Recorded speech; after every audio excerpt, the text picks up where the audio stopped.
Sword of Coming, episode 426. Untuk melihat video selengkapnya, sahabat bisa kunjungi playlist yang telah Sabta Novel sediakan. Yuk mari, kita berimajinasi bersama dan masuk ke alur ceritanya.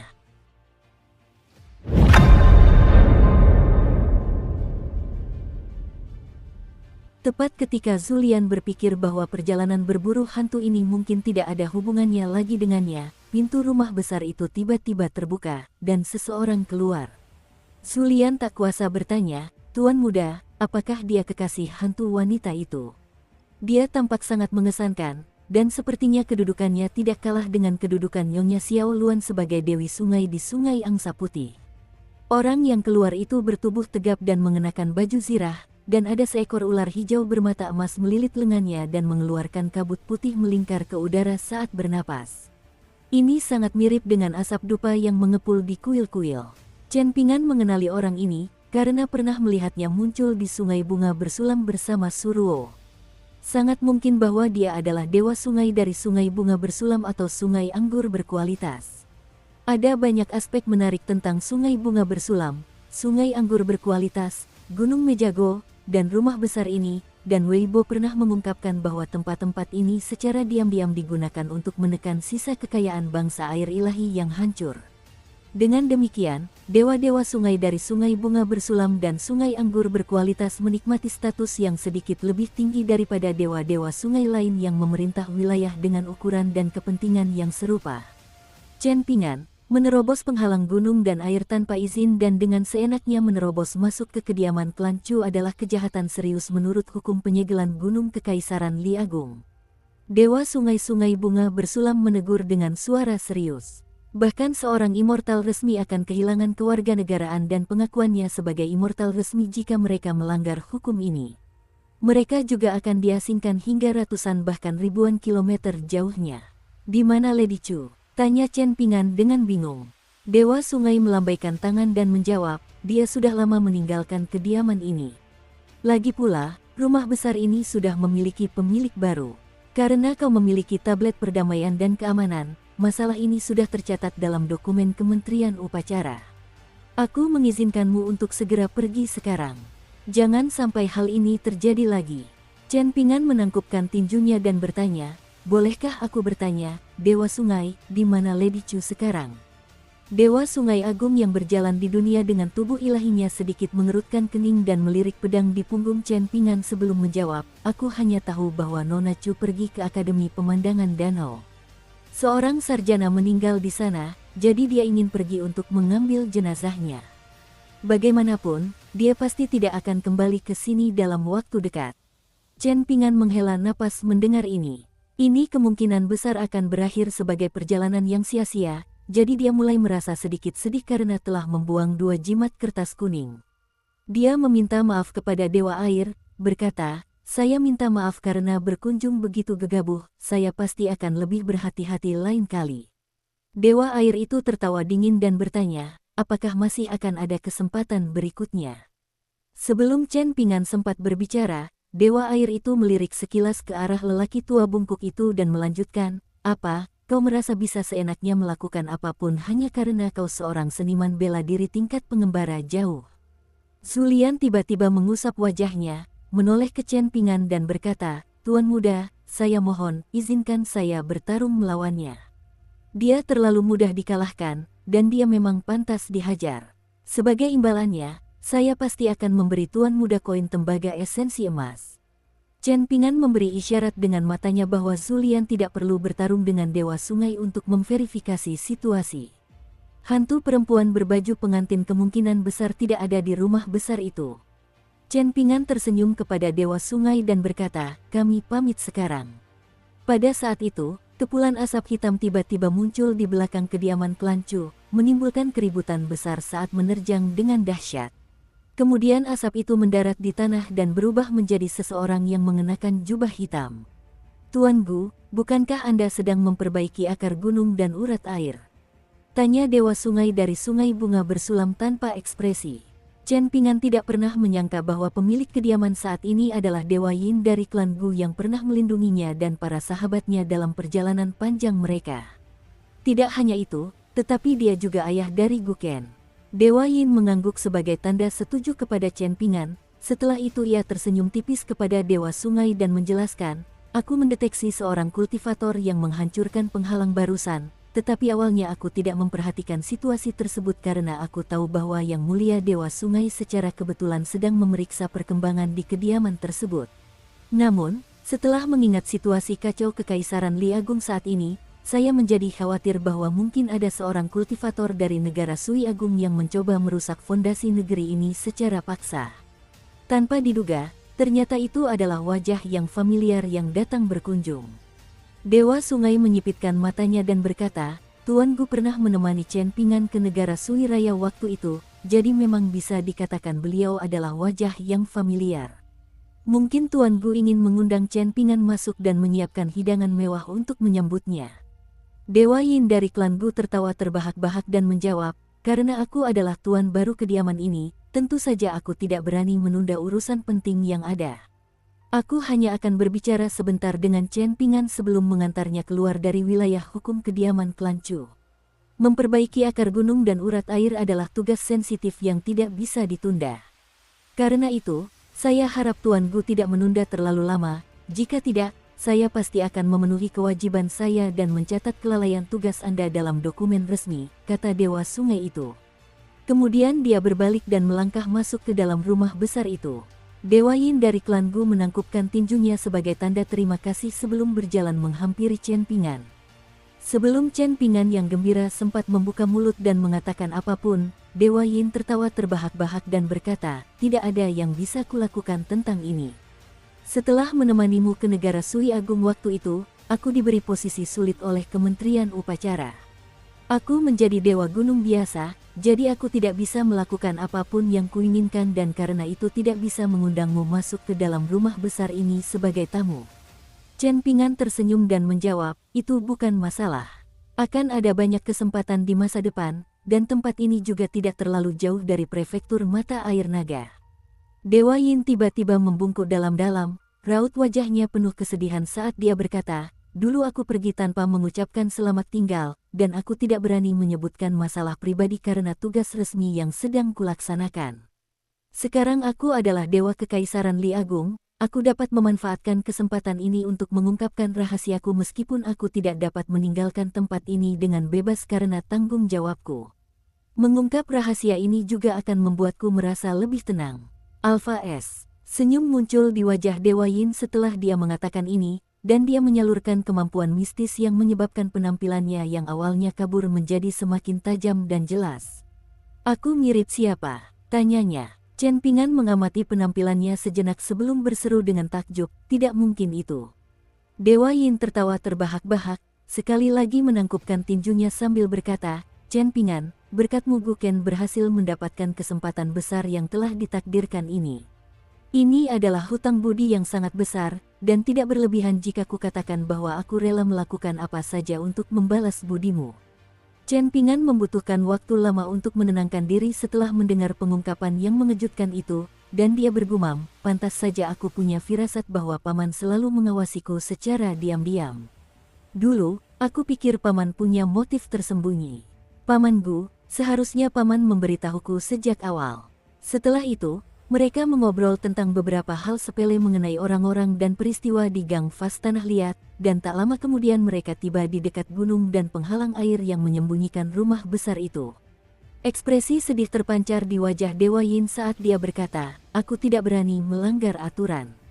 Oh, benar, seperti yang dikatakan Dewa Sungai, kediaman klan Chu dalam keadaan buruk, dengan akar gunung dan urat air yang rusak parah dan hampir tidak dapat dipertahankan. Karena itu, aku tidak bisa meninggalkan kediaman terlalu lama, jadi aku tidak akan bisa mengantarmu lebih jauh dari sini. Mari kita ucapkan selamat tinggal di sini. Chen Pingan tersenyum dan berkata, kali ini aku akan pulang melalui kota Naga Tua, tetapi karena danau gulungan bambu terletak di wilayah tengah benua botol harta karun timur tempat perang berkecamuk, hampir tidak ada kapal abadi yang mau mengambil risiko berlayar ke sana. Meskipun begitu, aku berencana untuk segera melakukan perjalanan ke danau gulungan bambu untuk menjenguk Guken. Paman Gu, tahukah paman bagaimana keadaan Guken sekarang? Apakah penguasa sejati pemutus sungai memperlakukannya dengan baik? Dewa Yin tertawa terbahak-bahak dan menjawab, Guken dan ibunya baik-baik saja. Guken kecil telah menjadi murid langsung dari penguasa sejati pemutus sungai, dan tidak ada satupun hal yang perlu dia khawatirkan. Jika tidak, bagaimana mungkin aku merasa cukup tenang untuk tinggal di sini? Chen Pingan mengangguk mengerti, menangkupkan tinjunya dan berkata, semoga Paman Gu cepat naik ke peringkat dewa. Satu hal lagi, Chen Pingan, kata Dewa Yin dengan suara pelan. Apakah kau sudah mendengar tentang apa yang terjadi di kampung halaman kita? Banyak kekuatan abadi yang membeli gunung-gunung saat itu mulai menjualnya dengan harga sangat rendah, jadi sebaiknya kau segera kembali sesegera mungkin.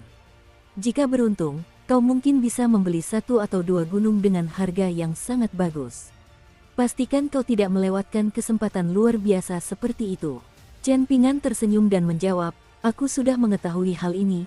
Jadi aku menggunakan pedang terbang untuk menyampaikan pesan ke Gunung Tirai Awan, meminta Wei Bo untuk membantuku memeriksanya.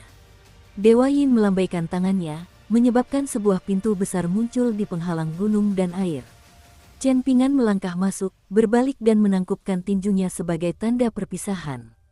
Sambil berjalan menyusuri jalan setapak di pegunungan, Chen Pingan menghela napas penuh emosi dan berkata, aku tidak pernah menyangka Paman Gu benar-benar menjadi Dewa Yin. Tidak hanya itu, dia bahkan menjadi kepala kediaman klan Chu. Namun, aku bertanya-tanya kapan keluarganya yang terdiri dari 3 orang akhirnya bisa bersatu kembali. Zulian tersenyum tipis dan berkata, meskipun kita tidak menemukan hantu perempuan berbaju pengantin, perjalanan ke rumah besar ini jelas tidak sia-sia.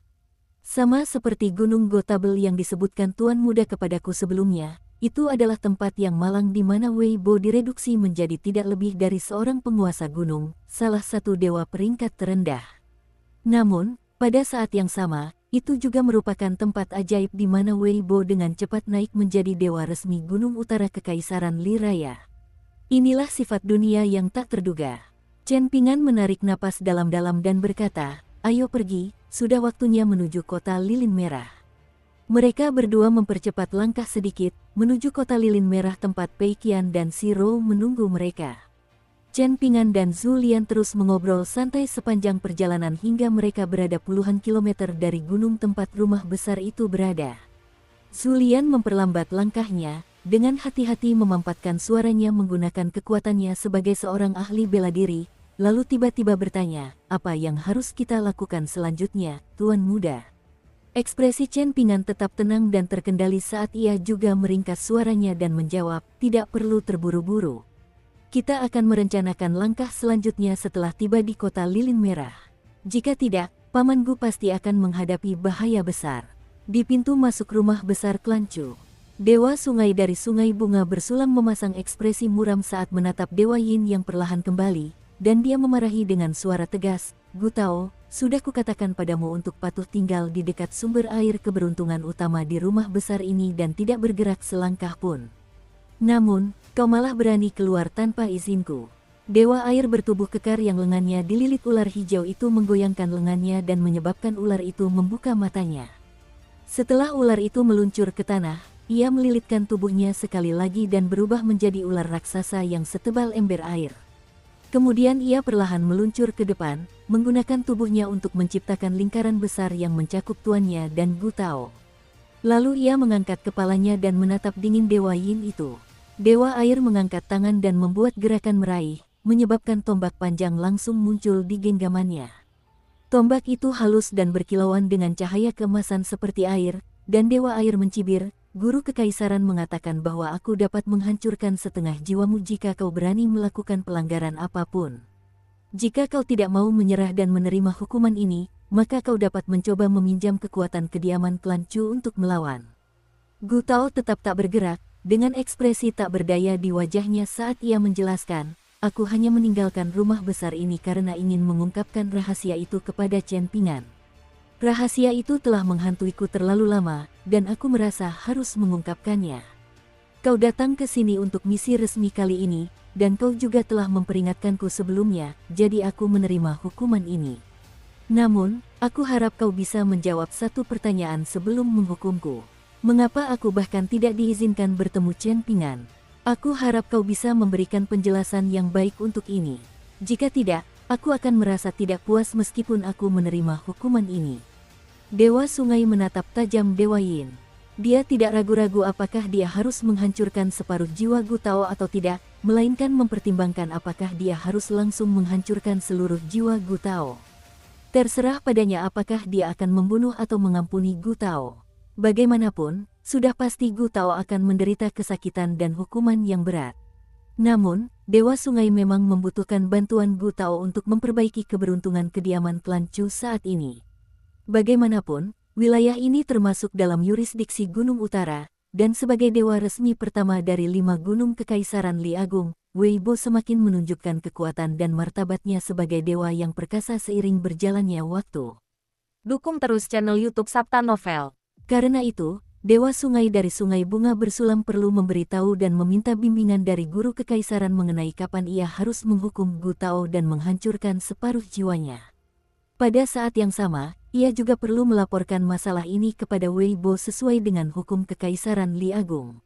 Ini adalah kasus di mana meminta bantuan dari pejabat yang bertanggung jawab langsung lebih praktis daripada meminta bantuan dari pejabat tingkat tinggi. Gu Tao tidak menunjukkan tanda-tanda membujuk Chen Pingan untuk mengunjungi Danau Gulungan Bambu, dan malah membujuk Chen Pingan untuk pulang dan membeli beberapa gunung dengan harga murah. Jika bukan karena ini, Dewa Sungai pasti sudah melampiaskan amarahnya dan melenyapkan jiwa Gu Tao. Sebenarnya, ini memang masuk akal. Gu Tao telah beberapa kali secara diam-diam memperoleh informasi tentang Danau Gulungan Bambu dari kota Lilin Merah, namun informasi yang diberikan kepadanya hanyalah informasi yang ingin disampaikan oleh mata-mata Kekaisaran Li Agung kepadanya. Dewa Sungai tiba-tiba meluncurkan tombaknya tanpa peringatan, menembus perut Gu Tao dan menancapkannya secara diagonal ke tanah. Cahaya keemasan menyembur dari tombak itu, langsung membakar tubuh Gu Tao. Tubuhnya telah berubah dari Dewa Yin menjadi dewa, namun ia masih menderita luka parah setelah terkena serangan Dewa Sungai. Gu Tao memang orang yang tangguh dan pantang menyerah, dan dia menolak untuk mengeluarkan suara meskipun wajahnya mulai meringis kesakitan. Kepulan asap hitam membubung dari tubuhnya. Dewa Sungai melambaikan tangannya, membentangkan gulungan gambar dan menangkap semua pemandangan di wilayah kekuasaan kediaman klan Chu. Gambar-gambar pada gulungan gambar itu dengan cepat diputar dan diubah sesuai keinginan Dewa Sungai, dan orang-orang serta hal-hal dalam gulungan gambar itu terungkap sepenuhnya hingga detail terkecil. Dewa Sungai kemudian membentangkan gulungan gambar lain, yang menggambarkan pemandangan di wilayah kekuasaan Sungai Bunga Bersulam. Suaranya dingin dan kasar saat dia meludah, "Jika ada sedikit saja keraguan dalam diriku, maka aku lebih memilih membunuhmu daripada membiarkanmu hidup, bahkan jika kecurigaanku terbukti salah." Berdiri di sana dengan tombak emas masih menancap di perutnya, Gu Tao meraung marah, "Apakah kau sudah gila? Apakah guru kekaisaran benar-benar akan membiarkanmu bertindak dengan begitu sembrono? Apakah kau pikir aku tidak menyadari fakta bahwa kau telah tertarik pada Lady Chu selama beberapa ratus tahun? Apa, kau tidak menyukaiku karena aku telah mengambil alih kediaman Lady Chu, jadi kau bertekad untuk membunuhku sekarang? Jika kau ingin menghukum seseorang, kau selalu bisa mengarang tuduhan, begitukah? Baiklah, baiklah. Kau telah membuatku memahami kemurahan hati Dewa Sungai dari Sungai Bunga Bersulam. Dewa Sungai itu mengabaikan seruan Gu Tao yang penuh kekesalan dan kemarahan, dan ia hanya menundukkan kepala serta fokus pada ucapan dan tindakan Chen Pingan dan Zhu Lian dalam gulungan gambar tersebut. Ia mengamati ekspresi dan percakapan mereka, dan ia tidak ingin melewatkan satu detail pun. Adapun rencana sang guru kekaisaran, Dewa Sungai dari Sungai Bunga Bersulam sama sekali tidak peduli. Lagi pula, dia tidak berani menyelidiki rencana sang guru kekaisaran, sedikit pun. Selama 100 tahun terakhir di Kekaisaran Li Agung, guru kekaisaran sebagian besar berada di bawah bayang-bayang kaisar. Setiap kali ia keluar dari bayang-bayang, ia pasti akan membawa serta hembusan angin merah dan semburan hujan darah. Kepala yang tak terhitung jumlahnya akan berguling, tanpa membedakan antara bangsawan kaya atau dewa dari gunung. Tidak seorang pun dapat lolos, bahkan pejabat pilar atau gubernur berpengaruh yang memegang posisi penting, dan bahkan dewa bumi. Seseorang bisa menghilang tanpa jejak atau menderita nasib menyiksa yang lebih buruk daripada kematian. Dewa Sungai melambaikan tangan dan mengambil tombaknya yang panjang, sambil berkata, cepatlah kembali ke bawah tanah istana untuk melanjutkan perbaikan keberuntungan wilayah ini. Tunggu perintahku, dan berdoalah kepada langit jika kalian ingin tetap hidup. Gu Tao memegangi perutnya, kerusakan pada tubuh dewanya dan basis kultivasinya membuatnya merasakan sakit yang luar biasa. Kau seharusnya sudah sedikit banyak mengetahui identitas dan latar belakangku, jadi ketahuilah bahwa ini bukanlah akhir dari masalah ini. Teriaknya. Perlindungan terkuat di Kekaisaran Li Agung adalah hukum-hukum yang didirikan Kaisar berkat bantuan guru kekaisaran, jawab Dewa Sungai dengan ekspresi acuh tak acuh. Chen Pingan dan para sahabatnya berjalan menyusuri sungai bunga bordir yang mengalir tenang dan tiba di kota lilin merah yang ramai. Di sebuah toko buku di kota ini, Chen Pingan pernah membeli sebuah buku, Tebing Air yang Terputus, untuk Li Huai.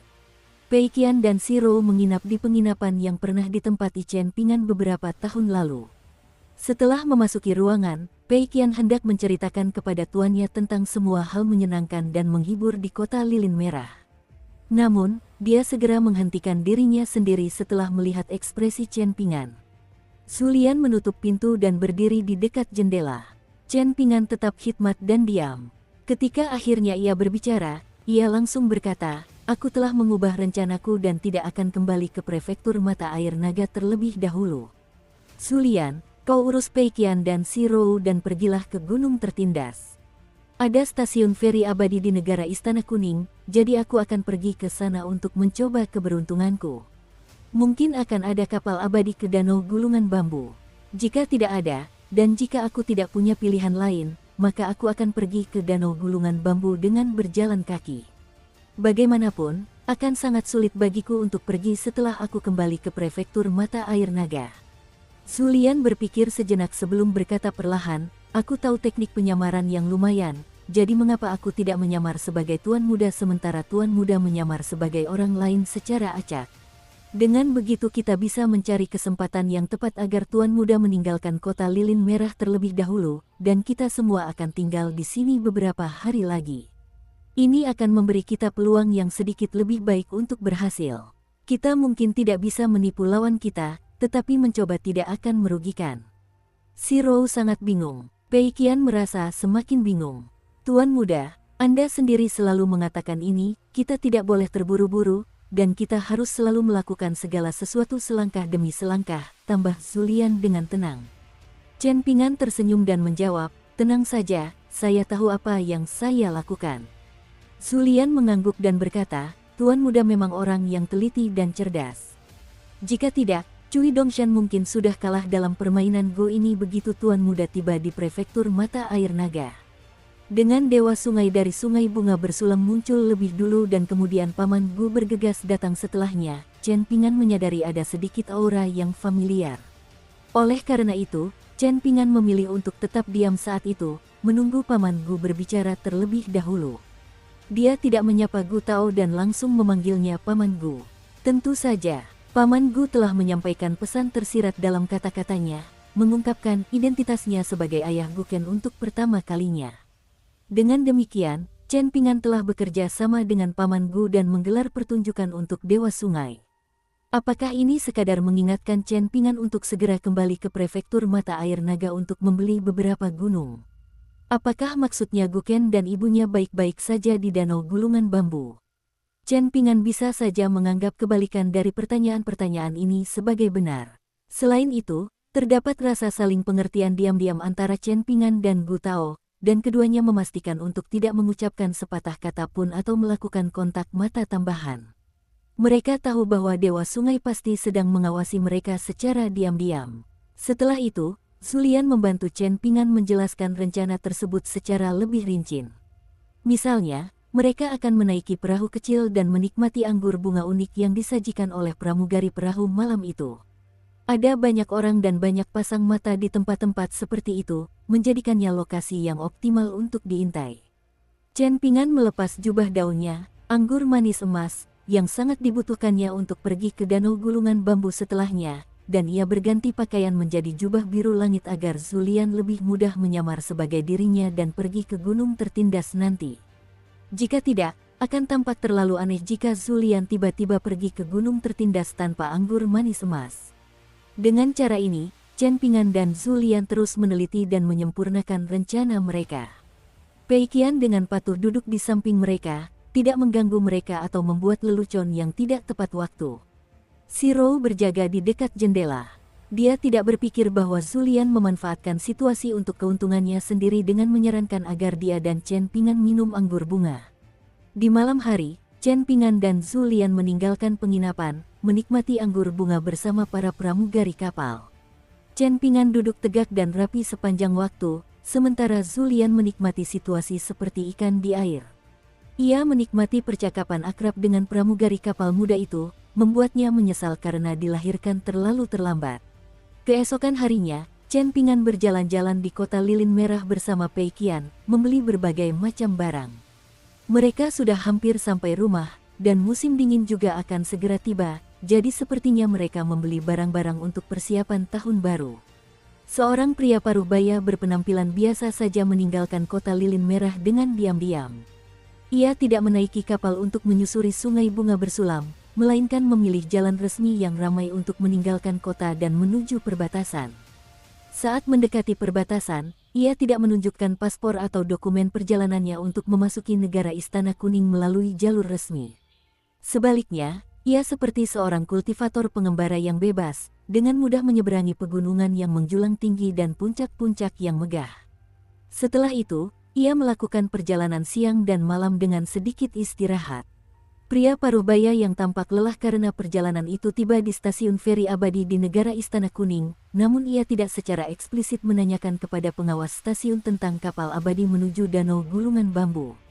Sebaliknya, ia memperoleh informasi ini melalui percakapan santai, dan ia mengetahui bahwa tidak ada kapal abadi yang berlayar langsung ke tujuan yang diinginkannya. Bahkan, rute ini telah dibatalkan sejak lama. Maka, pria paruh baya itu menaiki kapal abadi menuju tempat bernama Gunung Gusu. Konon, ia dapat menaiki kapal abadi lain dari Gunung Gusu menuju negara bawahan Kekaisaran Vermilion bercahaya. Setelah itu, ia harus berjalan kaki menuju Danau Gulungan Bambu. Dia membayar sejumlah koin abadi dan mendapatkan kamar untuk satu orang di kapal abadi, hampir tidak pernah keluar selama seluruh perjalanan. Namun, pria paruh baya itu menerima kabar buruk setelah tiba di Gunung Gusu, bahkan kapal abadi menuju negara bawahan Kekaisaran Vermilion bercahaya pun kini terhenti. Ia singgah di Gunung Gusu selama sehari dan berkeliling, akhirnya membayar sejumlah besar koin abadi, jauh lebih banyak daripada jumlah biasa, untuk menyewa kapal abadi pribadi yang tidak mau mematuhi aturan. Ia membayar setengah dari jumlah tersebut sebagai uang muka, dan ia naik ke kapal abadi di bawah tatapan hormat pemilik kapal yang memandangnya seolah-olah ia bodoh. Ia adalah satu-satunya penumpang di kapal abadi itu. Dia dikelilingi oleh tatapan mata yang mengintai. Mungkin pria itu kurang berpengalaman di dunia kultivasi dan tidak menyadari bahayanya, atau mungkin dia kuat dan berani dan sengaja mengabaikan ancaman tersebut. Ketika pemilik kapal memberitahu pria itu bahwa mereka akan berlabuh untuk mengisi beberapa kebutuhan, pria itu akhirnya keluar dari kamarnya. Ia telah berganti pakaian menjadi jubah putih, dan sekarang ia membawa pedang di punggungnya, jepit rambut di rambutnya, dan labu anggur di pinggangnya. Pria itu langsung berjalan menghampiri pemilik kapal tingkat pengamatan laut dan menepuk labu anggur merahnya yang tampak biasa saja, menyebabkan pedang terbang langsung melesat keluar. Koin keabadian mudah didapatkan, tetapi kau hanya punya satu kesempatan dalam hidup. Pemilik kapal, seorang kultivator tua, sudah lama berniat membunuh pria itu untuk mencuri hartanya. Ia juga berasal dari latar belakang yang keras, jadi ia menyerah untuk mencoba menyembunyikan niatnya karena penumpangnya sudah mengetahui niatnya. Ia melirik labu anggur itu dan terkekeh, "Penumpang, mungkin kau tidak menyadari bagaimana orang-orang di bidangku memandang sesuatu. Sebuah labu penumbuh pedang lebih berharga bagiku daripada nyawaku ditambah seluruh kapal ini. Apakah kau pikir?" Namun, pedang terbang itu langsung lenyap dalam sekejap sebelum kultivator tua itu selesai berbicara. Kultivator tua itu adalah kultivator pengembara yang telah mencapai tingkat pengamatan laut, jadi dia cukup akrab dengan kultivator pedang, salah satu dari 4 jenis kultivator yang paling sulit dihadapi di dunia kultivasi. Terlebih lagi, secara kebetulan dia memiliki kartu truf berupa alat spiritual yang agak bisa menyaingi pedang terbang terikat. Namun, Tepat ketika kultivator tua itu menggunakan alat terikatnya untuk nyaris menangkis pedang terbang itu, pedang terbang lain melesat keluar dari labu pemelihara pedang dan menembus dahinya. Pedang yang melayang itu tidak membunuhnya, tetapi jika dia berani bergerak sedikit pun, ujung pedang itu dapat dengan mudah menusuk dan mengakhiri hidupnya. Kultivator tingkat pengamatan laut itu tercengang karena kultivator pedang ini ternyata memiliki 2 pedang terbang yang terikat. Tepat pada saat itulah sebuah tinju menghantam tubuhnya. Pukulan dahsyat itu menyebabkan energi spiritual di titik akupunturnya bergejolak seperti air mendidih. Satu kepalan tangan lagi tiba. Kultivator tua itu mampu menyalurkan energi spiritualnya untuk menempa fisiknya, sehingga ketangguhan tubuhnya setara dengan seniman bela diri tingkat keempat. Meskipun begitu, dia masih terengah-engah setelah dipukul, dan dengan cepat jatuh ke tanah dan lemas. 2 pedang terbang menusuk 2 titik akupuntur milik kultivator tua itu, mencabik-cabiknya dan menyebabkan kultivator tua itu langsung jatuh dari tingkat pengamatan laut ke tingkat tempat tinggal. Petani tua itu meratap dalam kesedihan dan penderitaan. Pria paruh baya itu melihat sekeliling sebelum duduk di kursi dan berkata kepada anggota kru lainnya, "Terus berlayar menuju tujuan kita." Setelah itu, kultivator tua itu duduk di sudut ruangan yang relatif luas, dengan kedua pedang terbang perlahan berputar mengelilinginya sepanjang waktu. Sementara itu, penumpang di sebelahnya secara mengejutkan duduk di sana dan mulai membaca. Petani tua itu mengumpulkan keberaniannya dan bertanya apakah dia boleh mengobati lukanya, agar dia tidak gagal untuk tetap tinggal di tingkat tempat tinggal. Pria itu mengangguk sebagai jawaban, tanpa mengajukan keberatan apapun. Pria itu terus membaca buku demi buku, sesekali tertidur dan sesekali berdiri untuk berjalan-jalan dengan santai dan melayangkan pukulan perlahan. Ketika kapal abadi tiba di negara bawahan terbesar Kekaisaran Vermilion bercahaya, pria itu membayar setengah dari koin abadi yang tersisa sebelum turun dari kapal. Dia menanyakan arah perkiraan danau gulungan bambu kepada kultivator tua yang lesu itu. Setelah itu dia mencabut pedang dari punggungnya dan melemparkannya ke udara, beserta sarungnya. Dia akan menerbangkan pedangnya ke danau gulungan bambu.